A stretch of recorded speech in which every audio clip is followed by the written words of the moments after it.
India alliance के वरिष्ठ नेता ऑनरेबल CWC मेंबर्स,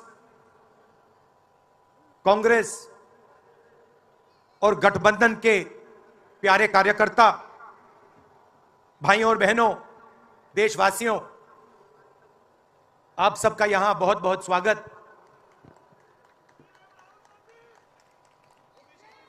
पिछले साल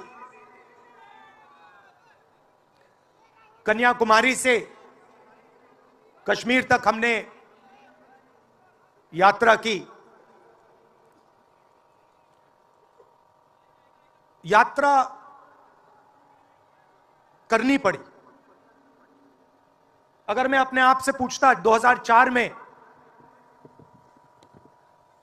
2010 में, 2014 में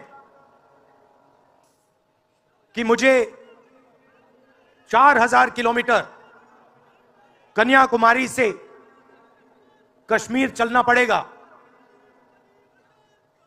मैं ऐसी बात सोच भी नहीं सकता था। ये यात्रा, शांत हो जाएं, ये यात्रा हमें क्यों करनी पड़ी? क्योंकि देश का जो कम्युनिकेशन का सिस्टम है, चाहे वो मीडिया हो, सोशल मीडिया हो, वो आज देश के हाथ में नहीं है। जनता के जो मुद्दे हैं, बेरोजगारी, हिंसा, नफरत, महंगाई, किसानों के मुद्दे, अग्निवीर के मुद्दे, जवानों के मुद्दे,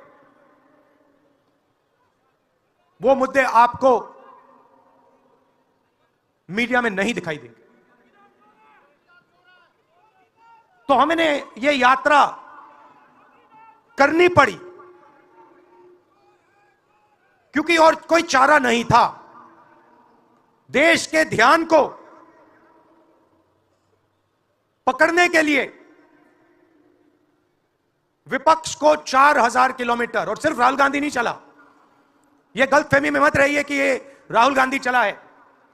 सब पार्टियों के, सब विपक्ष के पार्टियों के लोग चले, सब नेता आए, हिंदुस्तान का पूरा विपक्ष इन यात्राओं में शामिल हुआ।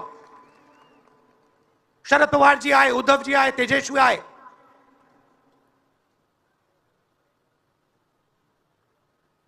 सोशल मीडिया में भी आप गलतफहमी में मत रहिए।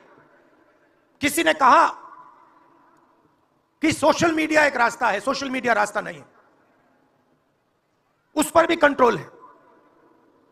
अमेरिका की कंपनियों पर दबाव है। तो काफी डिस्कशन होता है कि हम बीजेपी से लड़ रहे हैं। लोग सोचते हैं कि हम सब एक राजनीतिक दल के खिलाफ लड़ रहे हैं। देश भी सोचता है कि ये जो नेता स्टेज पे बैठे हैं, अलग अलग पॉलिटिकल पार्टी से हैं, ये एक राजनीतिक पार्टी से लड़ रहे हैं। ये सच नहीं है, ये गलत है। हम राजनीतिक पार्टी से नहीं लड़ रहे हैं और ये समझने की जरूरत है। हिंदुस्तान के युवाओं को यह बात समझनी होगी। कोई और कहता है ये सब लोग एक व्यक्ति के खिलाफ लड़ रहे हैं, नरेंद्र मोदी के खिलाफ लड़ रहे हैं। नहीं, हम एक व्यक्ति के खिलाफ भी नहीं लड़ रहे हैं। ना हम बीजेपी के खिलाफ लड़ रहे हैं, ना हम एक व्यक्ति के खिलाफ लड़ रहे हैं। एक व्यक्ति को चेहरा बनाकर ऊपर डाल रखा है।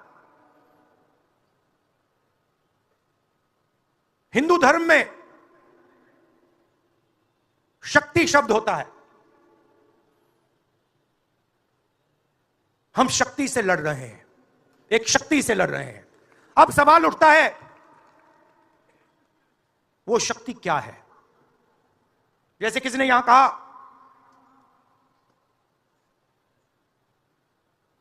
राजा की आत्मा ईवीएम में है। सही है, सही है। राजा की आत्मा ईवीएम में है। हिंदुस्तान की हर संस्था में है, ईडी में है, सीबीआई में है, इनकम टैक्स डिपार्टमेंट में है। एक वरिष्ठ नेता, नाम नहीं लेना चाहता हूं, इसी प्रदेश के एक वरिष्ठ नेता कांग्रेस पार्टी को छोड़ते हैं और रो के कहते हैं, मेरी मां से रो के कहते हैं कि सोनिया जी मुझे शर्म आ रही है, मेरे में इन लोगों से, इस शक्ति से लड़ने की हिम्मत नहीं है, मैं जेल नहीं जाना चाहता हूं। और ये एक नहीं है, ऐसे हजारों लोग डराए गए हैं। क्या आप सोचते हो शिवसेना के लोग, एनसी के लोग ऐसे ही चले गए? नहीं। जिस शक्ति की मैं बात कर रहा हूं, उन्होंने उनका गला पकड़कर उनको बीजेपी की ओर किया है और वो सब डर के गए हैं।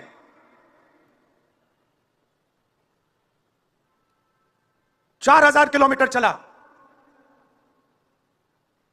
उसके बाद 6,000 किलोमीटर मणिपुर से महाराष्ट्र, मुंबई, धारावी।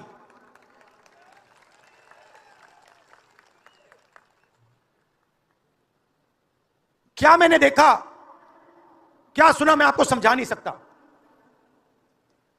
शब्दों में नहीं बता सकता मैं आपको। बोल रहा हूं तो बात याद आई, मेरे पास एक युवा आता है, जीप पर कूदता है, सिक्योरिटी वाले उसको मारते हैं, दबाकर मारते हैं, तब भी वो आता है, हाथ पकड़ता है, आंख में आंसू। मुझे कहता है राहुल जी, मैंने 3 साल हर रोज सुबह रनिंग की, पुलअप्स की, पुशअप की, दंड बैठक, सब कुछ मैंने किया। मेरे दिल में देशभक्ति थी। मैं चाहता था कि मैं लद्दाख में जाकर, ठंड में जाकर, ठंड में कांपूं, देश के दुश्मनों के सामने कांपूं, और एक दिन अगर मौका बने तो उनकी गोली भी खाऊं। यह मैंने सोचा था। राहुल जी, अग्निवीर लागू कर दिया। मेरे देश ने मुझे धोखा दिया है। नहीं, तुम्हारे देश ने तुम्हें धोखा नहीं दिया, तुम्हारी सेना ने तुम्हें धोखा नहीं दिया, उसी शक्ति ने तुम्हें धोखा दिया है। नरेंद्र मोदी भाइयों और बहनों सिर्फ मास्क है, मुखौटा है। जैसे ये बॉलीवुड के एक्टर हैं, उनको रोल दिया गया है कि भैया आज सुबह आपको यह करना है, कल आपको यह बोलना है, परसों आप यह करोगे, सुबह उठ के समुद्र के नीचे जाओ, चलो सी प्लेन में उड़ो। 56 इंच की छाती नहीं है, खोखला व्यक्ति है।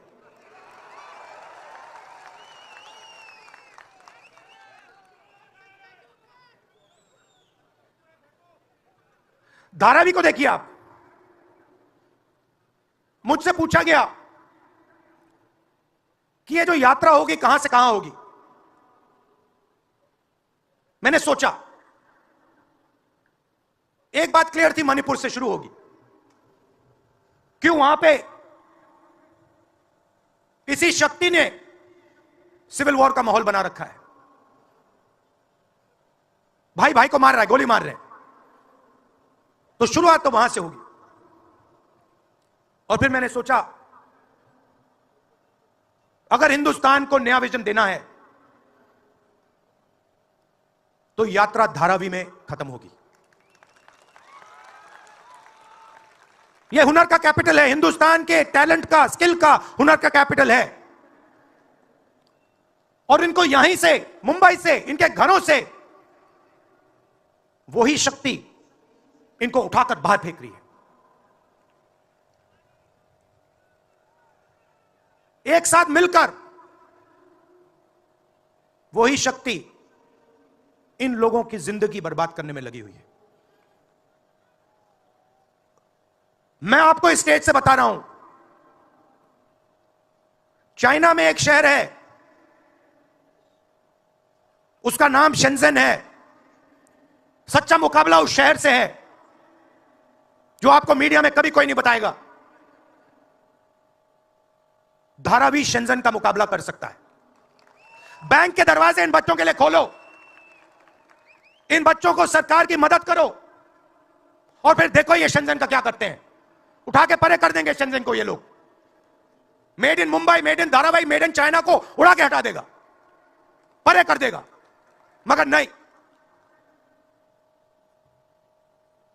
22 लोग हैं यहां पे, 22 लोगों के पास उतना ही धन है जितना हिंदुस्तान के 70 करोड़ लोगों के पास है। हिंदुस्तान में इंटरनेशनल एयरपोर्ट खुलवाने के लिए साल लग जाते हैं। 10 दिन में शादी के लिए इंटरनेशनल एयरपोर्ट खुल जाता है। वो ठीक है, कोई बड़ी बात नहीं है। अगर 10 दिन में शादी के लिए खुल जाता है वो ठीक है, करना है करो, मगर बाकी हिंदुस्तान में भी तो खोलो, बाकी प्रदेशों में खोलो। इन्होंने क्या गलती की है?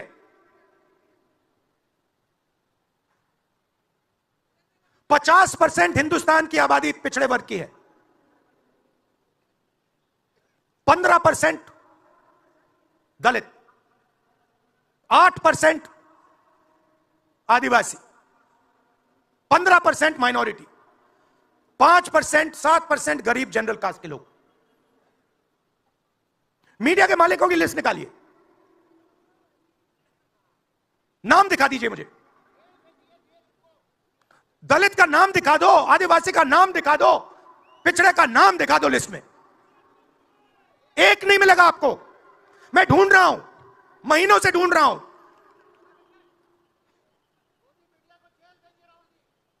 इनकी गलती नहीं है बेचारों की। जैसे मोदी जी मुखौटे हैं, जैसे उनका रिमोट कंट्रोल इनका भी है।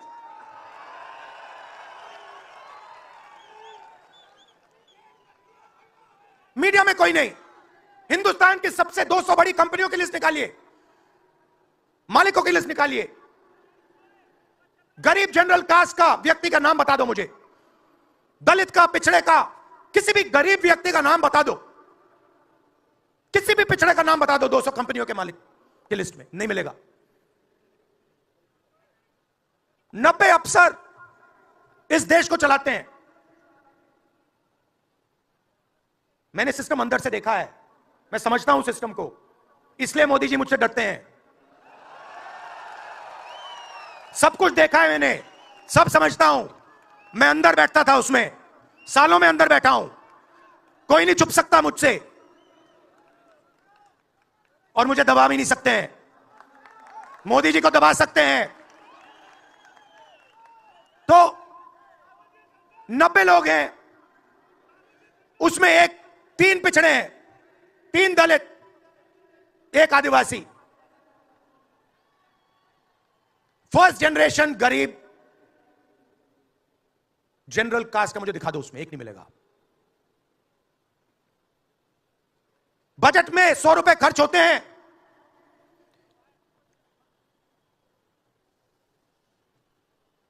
पिछड़े, दलित, आदिवासी सबको मिला दो, 6 रुपए का निर्णय लेते हैं। पॉलिसी कहां बनती है? पॉलिसी है 90 लोग बनाते हैं, उसमें 200-300 और जोड़ दो, उसमें 50-60 अरबपति जोड़ दो,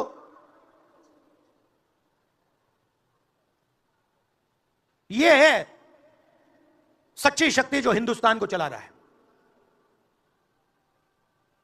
और इससे आप कोई नहीं बचेगा।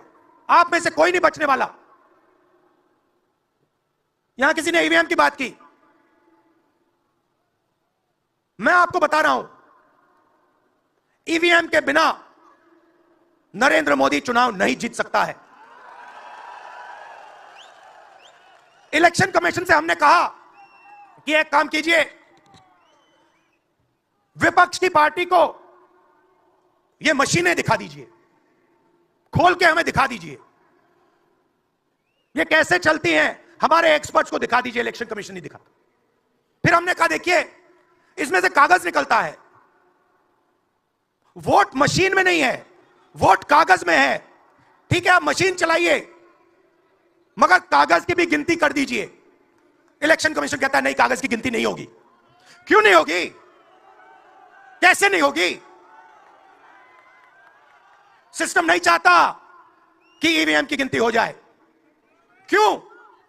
क्योंकि यह सिस्टम आपके धन को चोरी करने का सिस्टम है। यह आप लोग जीएसटी देते हो, उतनी ही जीएसटी देते हो जितना अदानी देता है। 18% शर्ट पे देते हो, उतनी वो देता है। उसकी आमदनी लाखों करोड़ रुपए, आपकी 50,000 रुपए। और फिर देखो पैसा कहां जाता है। कोई भी स्कीम देख लो, फसल बीमा योजना देखो, 35,000 करोड़ रुपए 16 कंपनियों को जाता है।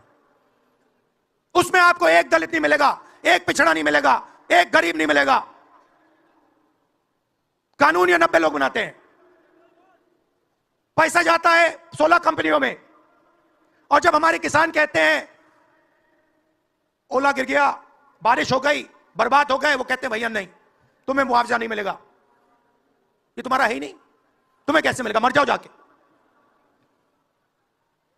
नरेंद्र मोदी जी का काम आपके ध्यान को भटकाने का है।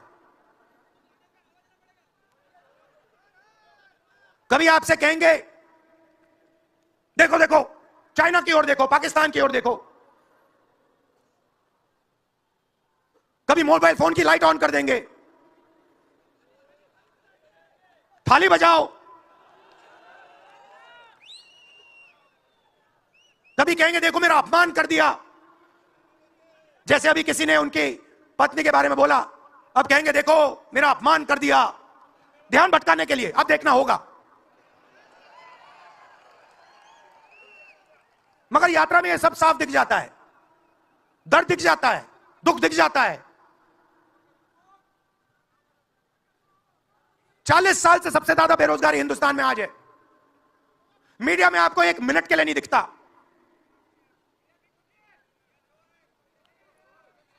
मोबाइल फोन आप देखते हो, चाइना का मोबाइल फोन, शर्ट खरीदते हो, चाइना की शर्ट, जूते खरीदते हो, चाइना के जूते।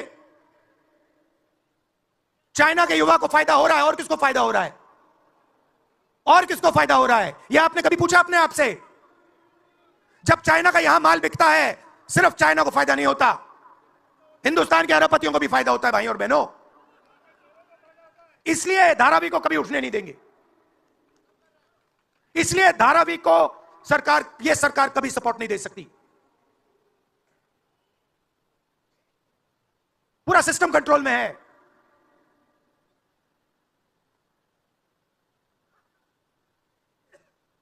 जब इनकी पहले सरकार आई, मैं आपको दिल की बात बताता हूं, पहले इनकी सरकार आई, अरुण जेटली मेरे पास आते हैं, कमरे में बैठते हैं और मुझे कहते हैं राहुल, ये जो लैंड एक्विजिशन का मामला है, तुम इस पर मत बोलो। क्यों नहीं बोलूं? जनता का मामला है। अगर बोलोगे तो तुम्हारे ऊपर हम केस लगाएंगे। लगाओ केस, मुझे कोई फर्क नहीं पड़ता। क्या कर लोगे मेरा? ईडी वाले आए, 50 घंटे बैठा दिया।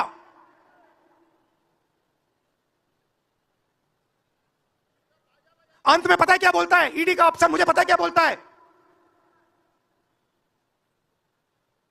कहता है राहुल जी, आप किसी से नहीं डरते हो, आप नरेंद्र मोदी को हरा सकते हो।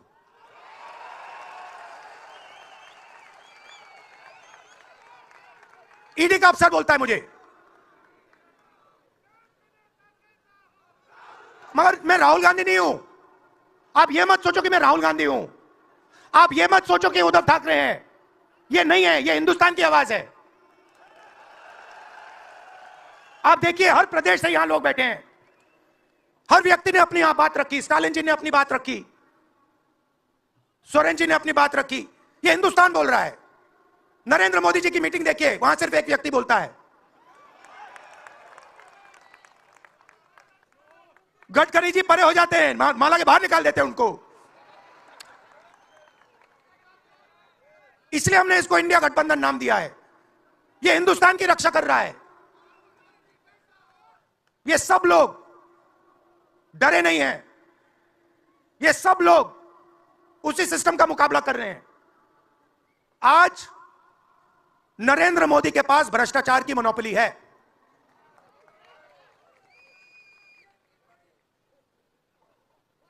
इलेक्टोरल बॉन्ड्स का सिस्टम निकाला। मैं आपको समझाता हूं। यहां पे जो छोटे छोटे सड़कों पे ना एक्सटॉर्शन चलता है, हफ्तेबाजी चलती है ना, वो नेशनल लेवल पे कर रहे हैं ये लोग। मैं बता देता हूं, 4 तरीके की हो रही है। एक, पहले ये कॉन्ट्रैक्ट देते हैं, सरकार कॉन्ट्रैक्ट देगी और सीधा परसेंटेज लेगी। इलेक्टोरल बॉन्ड देख लीजिए, उसमें साफ है। कंपनी को कॉन्ट्रैक्ट मिलता है, उसके एकदम बाद वो बीजेपी को हफ्ता देना शुरू कर देती है। दूसरा, सीधा एक्सटॉर्शन।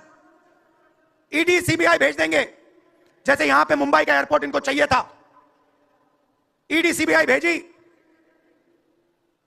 एयरपोर्ट किसी और को पकड़ा दिया, सीधा एक्सटॉर्शन। तीसरा, शेल कंपनी। जैसे यहां भी किसी ने कहा, अंबेडकर जी ने कहा, कंपनी की प्रॉफिट ही नहीं है और उससे ज्यादा पैसा वो बीजेपी को दे रही है। और चौथा, कॉन्ट्रैक्ट देने के पहले पैसा दो, कॉन्ट्रैक्ट लो। देखिए, मैं आपको एक बात कहता हूं, यहां मुंबई में किसी भी गुंडे को आप सीबीआई, ईडी और इनकम टैक्स पकड़ा दो, ठीक है, वो हो रहा है, वो ही हो रहा है। एक व्यक्ति ने इनको पकड़ रखा है, उनके पीछे एक और शक्ति है, वो कह रही है भैया आप देखो, हमें ये एयरपोर्ट चाहिए। आपका एयरपोर्ट मुंबई का एयरपोर्ट है ना, आपने तो देखा, सीबीआई की इंक्वायरी हुई और उसके एकदम बाद मुंबई एयरपोर्ट अदानी जी को मिल गया। तो मैं आपसे कह रहा हूं कि इससे आपका नुकसान हो रहा है। नोटबंदी की, जीएसटी लागू की, जो हिंदुस्तान का रोजगार का सिस्टम था उसको खत्म कर दिया। चाहते हैं कि यहां सिर्फ 20-25 कंपनियों का राज हो। चाहते हैं कि ये जब छोटा धंधा चलाते हैं, सब्जी बेचते हैं, छोटे छोटे दुकानें चलाते हैं, चाहते हैं कि ये सब खत्म हो जाए और एक के बाद एक इनको खत्म कर रहे हैं। स्मॉल और भी मीडियम मैन्युफैक्चरिंग जो है उसको सबको खत्म कर रहे हैं। यही लोग तो चाइना का मुकाबला कर सकते हैं। जो स्मॉल और मीडियम इंडस्ट्री है वही तो चाइना का मुकाबला करेगी, वही तो देश को रोजगार देगी। उस नींव को उड़ा रहे हैं और आपको खड़ा होना पड़ेगा। आपके बिना काम नहीं बनने वाला। आप हो भारत माता, आप सब भारत माता हो और आपकी जिम्मेदारी बनती है, हमारी जिम्मेदारी है, मगर देश के युवाओं की भी जिम्मेदारी बनती है।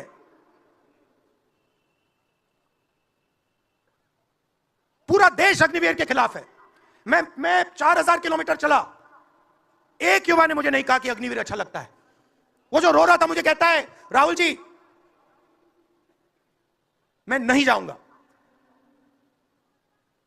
मैं नहीं जाऊंगा, मैं अग्निवीर नहीं बनूंगा। और फिर मुझे कहता है राहुल जी जहां पे पहले हम दौड़ने जाते थे वो सब खाली पड़ा है।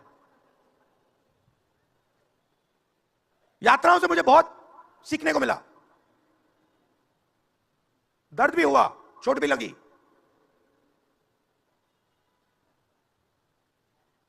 मगर जो प्यार मिला,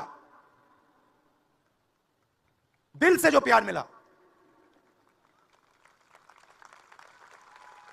वो उसका कोई मुकाबला ही नहीं है। मैं कह नहीं, बता ही नहीं, समझा नहीं सकता आपको। और जो भी आप मुझसे करवाना चाहो, जहां भी आप मुझे बुलाना चाहो, मैं आपके लिए और इस देश के लिए हाजिर हूं। यह नफरत का देश नहीं है, यह मोहब्बत का देश है। नफरत जानबूझ के फैलाई जा रही है। नफरत इसलिए फैलाई जा रही है कि आप अपना ध्यान इधर उधर करो और आपके जेब में से आपका पैसा लूटा जाए, छीना जाए।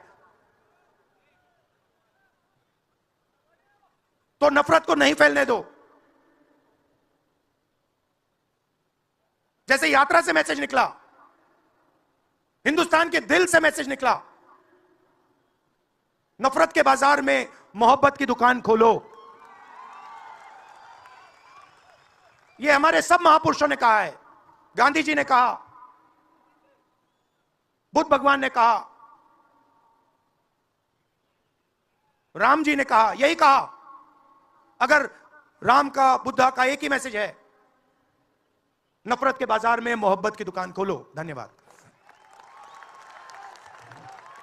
धन्यवाद, बहुत बहुत धन्यवाद राहुल जी।